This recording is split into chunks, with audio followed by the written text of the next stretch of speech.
Tinulungan ng Philippine Coast Guard ang isang Chinese national na sakay ng isang Chinese vessel na sinasabing tumalon sa dagat noong June 10. Ayon sa National Maritime Center, nag-request ng medical evacuation ang nasabing Chinese vessel dahil kinakailangan itong dumaan sa karagatang sakop ng Zamboanga City upang maitawid ang pasyente na nagtamo ng sugat sa kanyang ulo. Agad namang idineploy ng PCG ang BRP Capones upang isagawa ang operasyon. Sa pagdating ng barko ng Pilipinas, agad na inilipat ang pasyenteng Chinese upang maihatid sa pinakamalapit na ospital.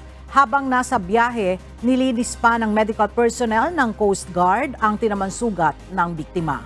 Ayon sa PCG, ang matagumpay na medical evacuation ay patunay lamang na nananaig pa rin ang kooperasyon at pagtutulungan ng mga bansa sa oras ng krisis.